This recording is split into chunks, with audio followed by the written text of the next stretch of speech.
ہر کسی کے پاس کچھ نہیں ہوتا۔ جو لوگ جتنے مکمل نظر آتے ہیں اتنے ہی منتظر ہوتے ہیں معاوضوں کے، لیکن پتہ ہے وہ مکمل اور مطمئن کیوں نظر آتے ہیں؟ کیونکہ انہوں نے اللہ تعالیٰ سے اپنے تعلق چٹانوں کی طرح مضبوط رکھے ہوتے ہیں۔ انہیں یقین ہوتا ہے کہ اور وہ دعاؤں میں رونے والے ہوتے ہیں۔ لوگ کیا کہتے ہیں اس سے انہیں کوئی فرق نہیں پڑتا۔ میرے پیارے اللہ، بیماریاں طویل نہ کیجیے، ہمارے دل مرجھانے لگتے ہیں۔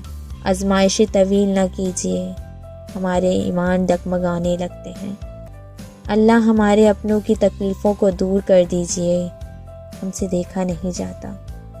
میں جانتی ہوں آپ اپنے بندوں سے بہت محبت کرتے ہو اور آپ بہت رحم کرنے والے ہیں، مگر اللہ ایسا غم نہ دیجیے کہ جس کی طویلیت ہمارے دل کو مایوسی سے گھیر لے، کیونکہ ہم کمزور اور ناتواں ہیں۔ آپ ہم پر رحم کر دیجیے، آپ سب رحم کرنے والوں میں سب سے زیادہ رحم کرنے والے ہیں۔ آمین ثم آمین۔